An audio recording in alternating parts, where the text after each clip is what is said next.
From the far reaches of the Milky Way galaxy, it's Retro Nerd Girl with a film review for you. Today, I'll be reviewing the movie Zero Theorem, released in 2013. The synopsis is, a humble number cruncher, Cohen Leth, is waiting on a phone call. While he waits, he befriends a call girl by the name of Bainley and Bob, the son of the owner of the company Cohen works for. These new friends will change his life forever. The story. It's so funny that I immediately thought of Brazil when I saw this, not realizing or paying attention to the opening credits because the film shares the same director, Terry Gilliam. It feels like a modern remake of Brazil in a parallel universe. The film explores typical Gilliam tropes like evil corporations, female diversions, the rhythm of daily monotony, digital repetitiveness, and characters behaving like caricatures, in a good way, I might add. It's quite amusing. Patrick Rushen wrote the screenplay with all of this in mind, while Terry Gilliam added his special spice to the dialogue. Gilliam has neither validated nor denied this, but many people have assumed that this was the last entry to Gilliam's Orwellian trilogy, starting with Brazil, released in 1985, and 12 Monkeys, released in 1995, being the sandwiched sequel. I don't know for sure, but based on many of his promotional interviews, he was having a lot of fun enjoying all of the theories surrounding this film and the meanings draped within. I rather enjoyed the story because there are a lot of mysteries and hidden messages within the narrative, while also challenging reality. Even if you don't quite understand the story, there are many touching moments where characters get to connect with the audience, delivering nuggets of wisdom about the human experience. The pacing. At an hour and 47 minutes, the pacing is slow because there's a lot of scenes that will fill time and don't seem to go anywhere, and you feel as if you've missed the punchline somewhere along the way. Repeat viewings are a requirement with this one because you'll find that many of those slow moments actually contain a lot of information that help with the world building in this story. The challenge. The challenge in this film is Cohen's life. The story starts out strong as we bond a little with the main character as he struggles to survive in his world. The only thing that keeps him going is the hope of getting a phone call that will give him his literal calling, so to speak. It's a little odd, but Cohen is definitely set up in the film to be a lot different from everyone else. He's socially awkward and he wants to exist alone. Being around people and the outside world is grueling for him. Cohen's supervisor at work, Joby, invites him to his house party.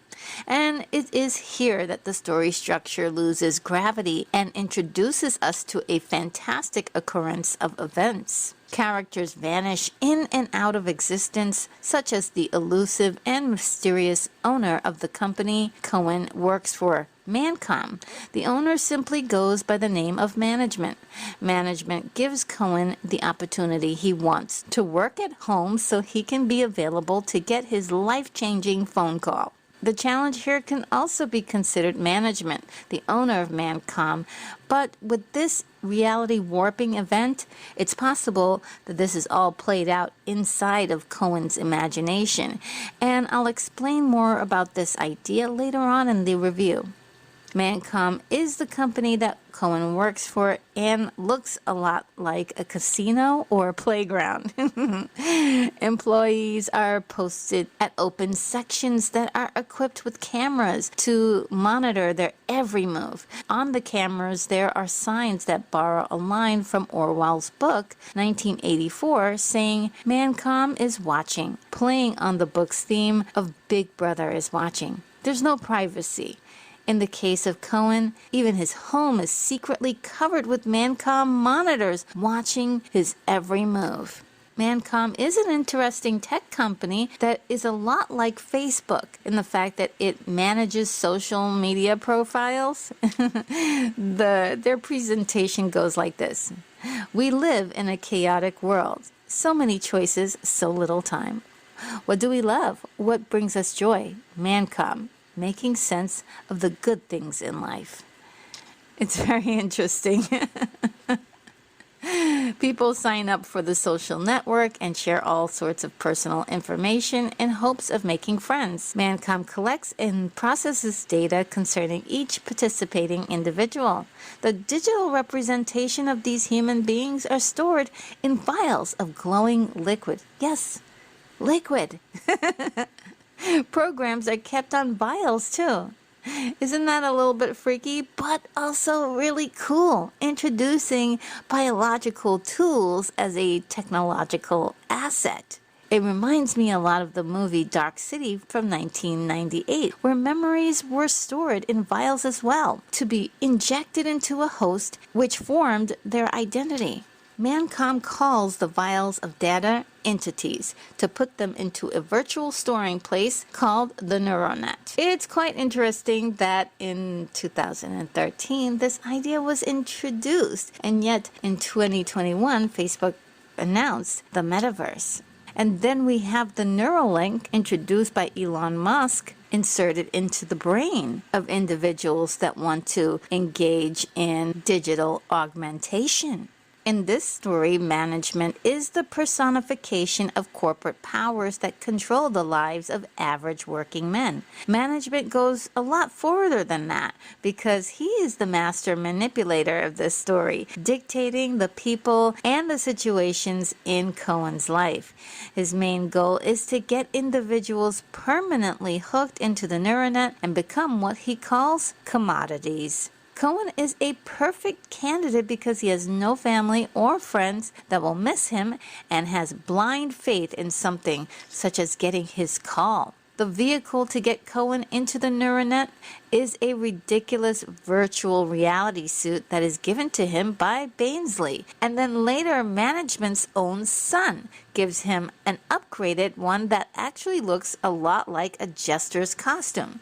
This reminded me of the wonderful Satoshi Kon animated movie Paprika in 2006, and how there's a website, Radio Club JP, for a character to enter the dream world by making a statement about how a person can get lost into the internet just like being lost in a dream, where one is not able to decipher the dream and reality. Cohen visits Bainley's website wearing the jester-like suit, and it's almost a commentary about having to be desperate for human warmth to wear such a foolish garb, and to enter a digital virtual world without knowing what it could do to the human mind. Management also gives Cohen the incentive to desire the virtual world by sending him into a slow descent into madness with the unsolvable puzzle of the Zero Theorem project. Management is the challenge that instigates the events in the story through extreme manipulation. However, as the audience, we don't really understand why turning Cohen into a commodity means so much to management. He is a detached evil, which actually makes him realistic. I do adore this challenge. The empathy. The name of the protagonist in the film is very interesting. Cohen Leth is referring to the Hebrew name and is presumably the author of the Ecclesiastes, the Bible book that investigates the meaning of life. And the meaning of life is a through line in the film. The first time we see Cohen, he's hairless and naked. His world is exposed in nearly every frame of this film. He has no privacy. However, from his point of view, he seems to be the happiest when he's alone and when he is in his own home. One of the biggest social quirks that he has is that he speaks of himself in the third person. At one point in the film, he says that he is alone, but he is never really alone. And I think that's because he separates his personality so he can be his own friend. It's very interesting, but that's how I figured him out. Some reviewers have said that they were annoyed by Cohen speaking in the third person, but I thought it was a nice touch because often many people who spend significant amounts of time alone are comfortable with talking to themselves out loud, and you kind of have to rein them back when they do interact with people. You know, hey, there's people here. If you want to interact with us, you can talk to us directly. You don't have to keep talking to yourself.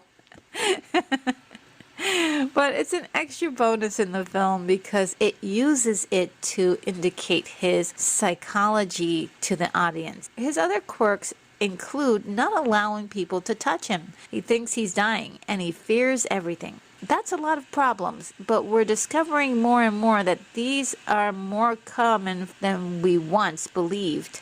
In contrast, his space is repeatedly being violated by the people around him, inviting themselves into his home and pushing themselves on him physically. He only takes on the Zero Theorem project because, as I mentioned before, he can work from home, so he will not miss his call. He ignores Joby's warning about the project that is specifically designed to burn out the user to the point of insanity. Cohen is laser focused on his goal of working from home, so he ignores that. At Joby's party, a very young girl by the name of Bainley sets her sights after Cohen. It sounds like a fantasy, and the viewer is never sure what's real and what's not. At first, I was upset at the character's age difference to Cohen and the emphasis on her sexuality, but I wasn't looking deep enough. After seeing the film again, I came to realize that she is so crucial to Cohen's temptation into the neuronet, the virtual world, through her sex cam site that must be accessed through a VR suit that she gives him as a quote-unquote gift. So Joby and Bainley are working for management, trying to lead Cohen into the neural network step by step. At one point, Cohen discusses defying management, and Bainley tells Cohen not to even think of defying management. This is also another throwback to 1984, Big Brother, where there was a thought police. You could not even think differently than what you were supposed to.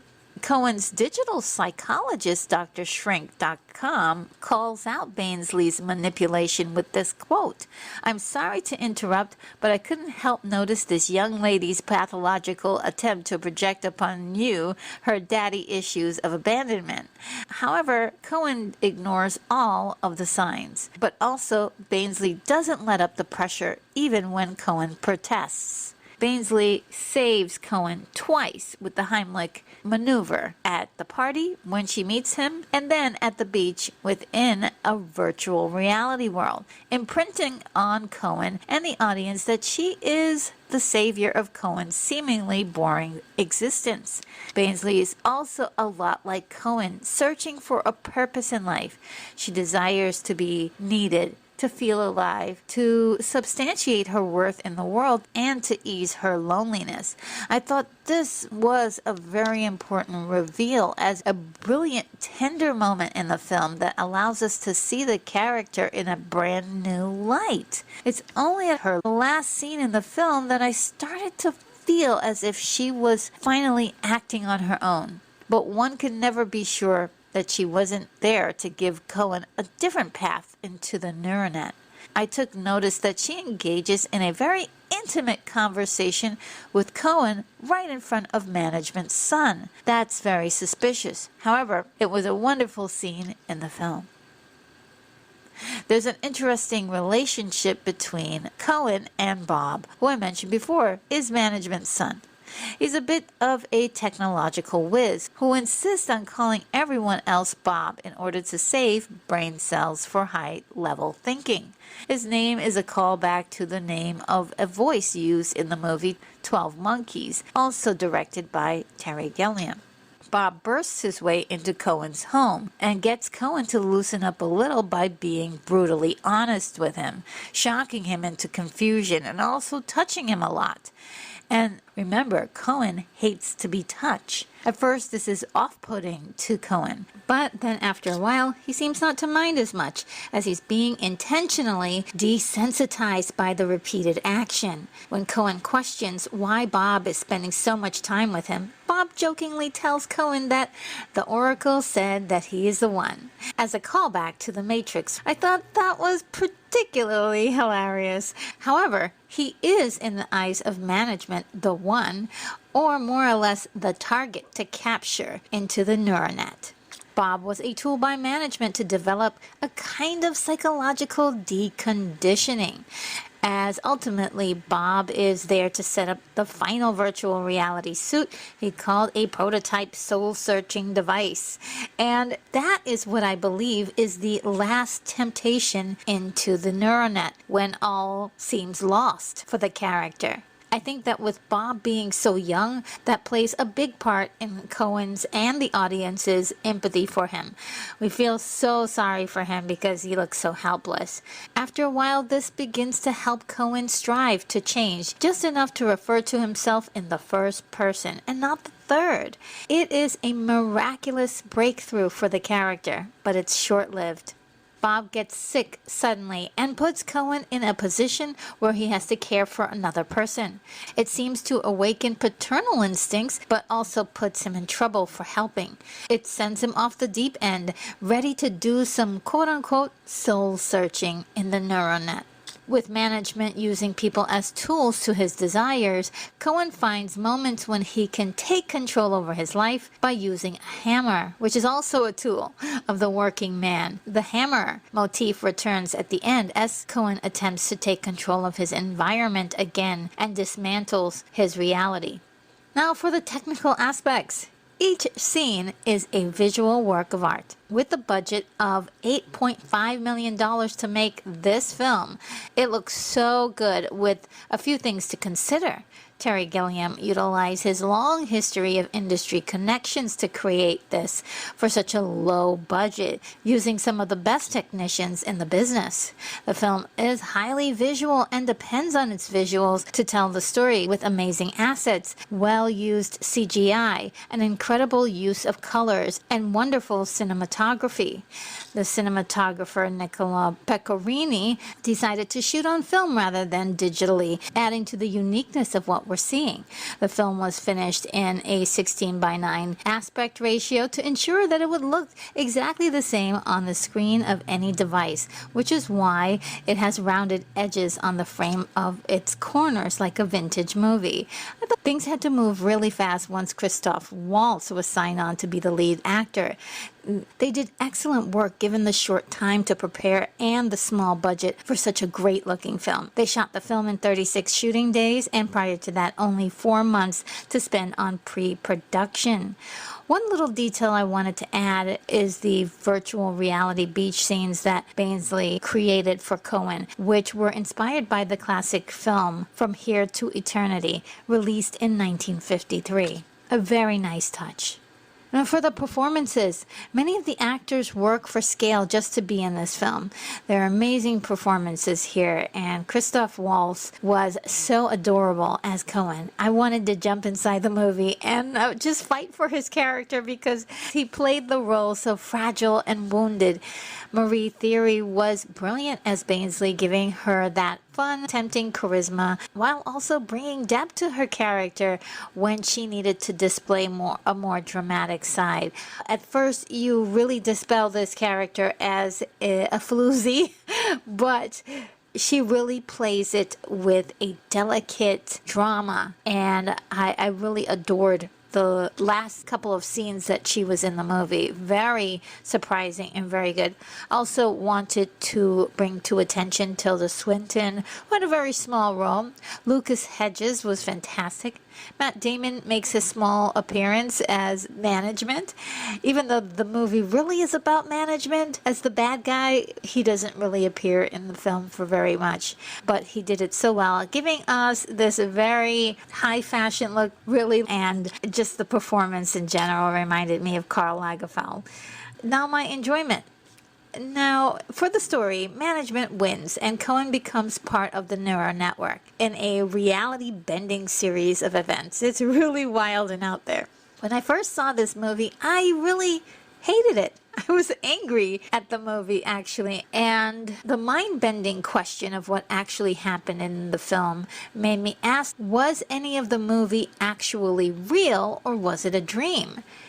And the truth be told, I don't know what it was. Maybe the fact that I didn't understand what was going on, really compelled me to watch it again. And in the second viewing, I saw so many new meanings along the way that were so subtle, but yet so obvious.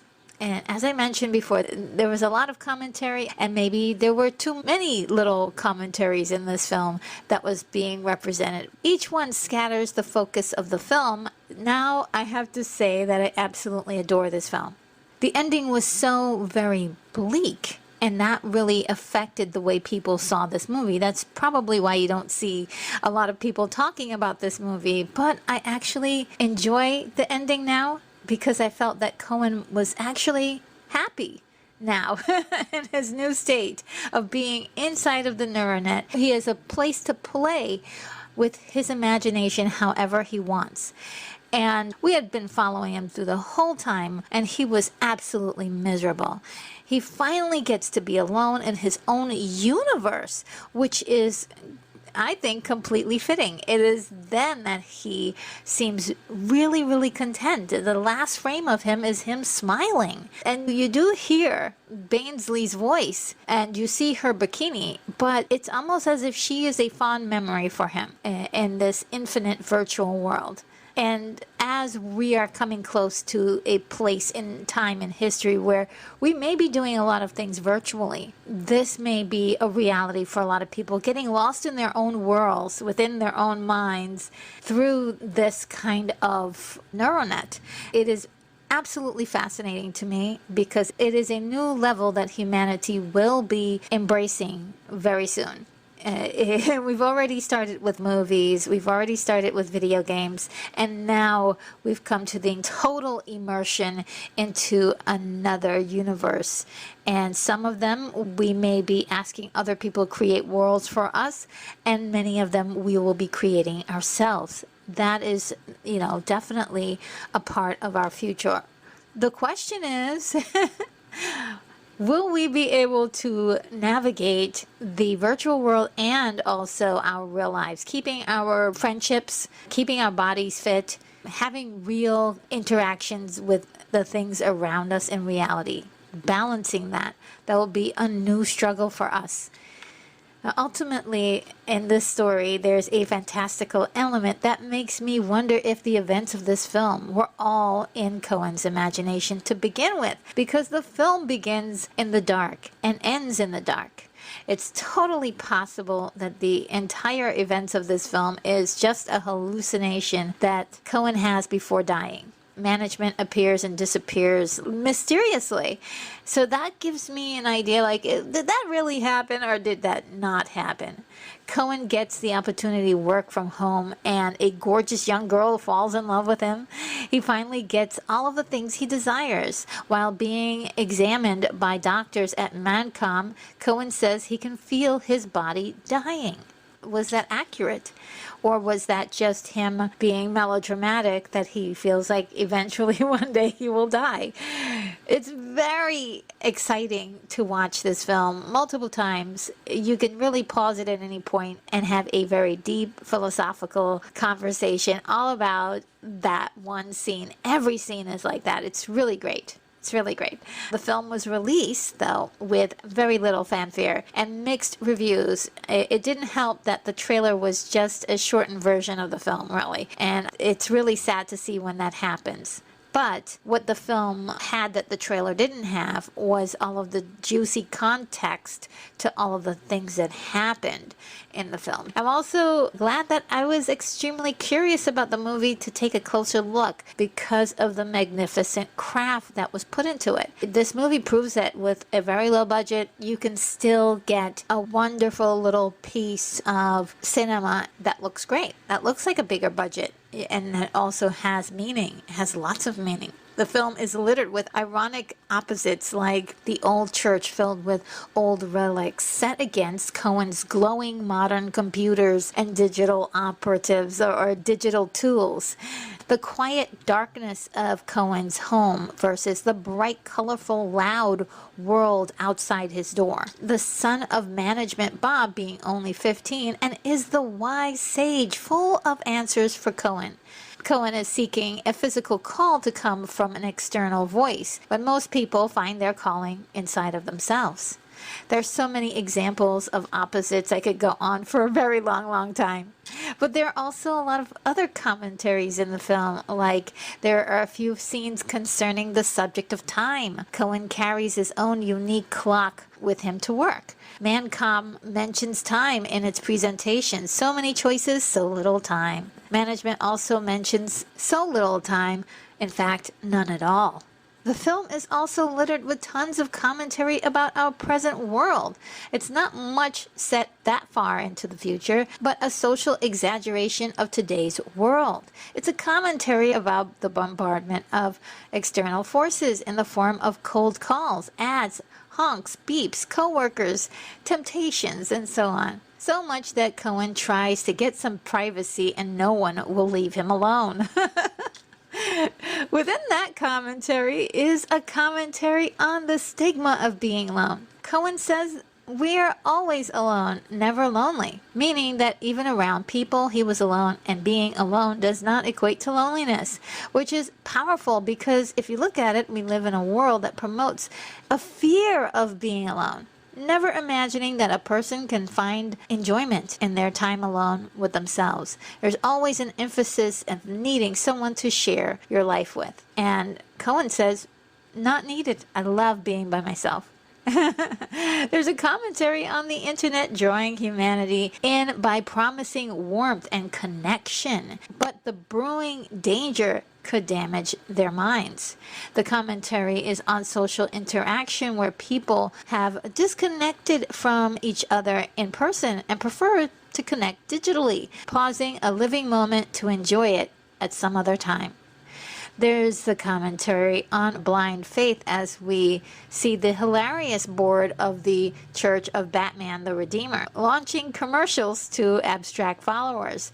Many of us love Batman, but would you join this church? Maybe. Definitely let me know in the comments. Cohen also lives in a church while he's looking for his spiritual awakening. There is a commentary on the gamification of our world.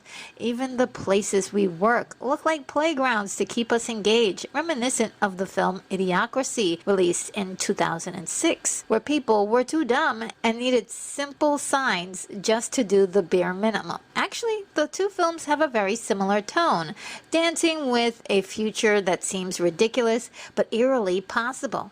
In Zero Theorem, there is a commentary on consumerism, which is pretty obvious in the streets of this world. They follow and bombard the pedestrians.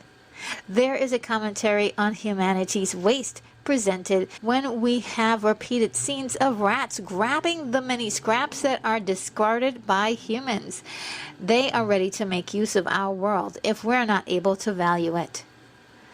There's a commentary on rules. Cohen and Bob sit on a bench with a sign montage behind them describing things not to do. And one of them is sitting on the bench.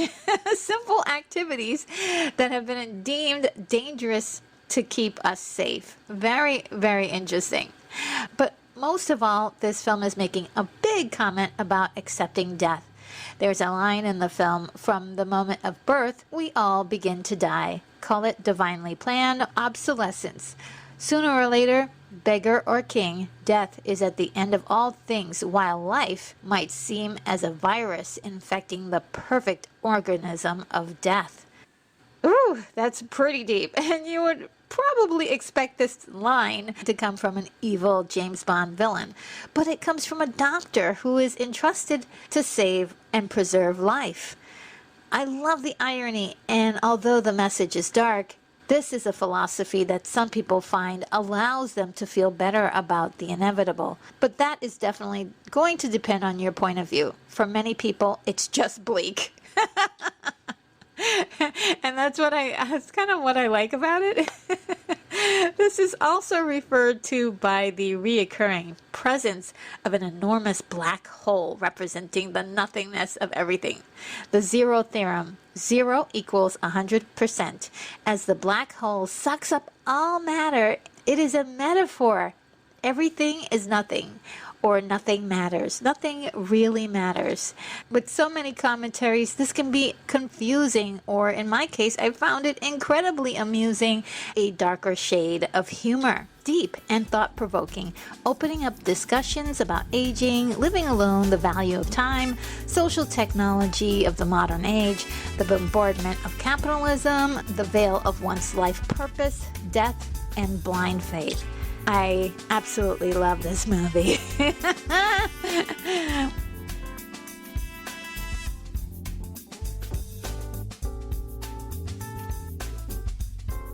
Well, that sums up my review. I hope you liked it, and if you did, I've got over 100 of these videos. Go ahead and browse the channel to see more reviews from me like this.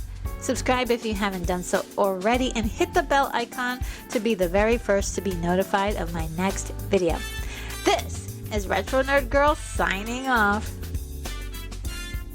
Well, take care, movie lovers. I'm off to my next review.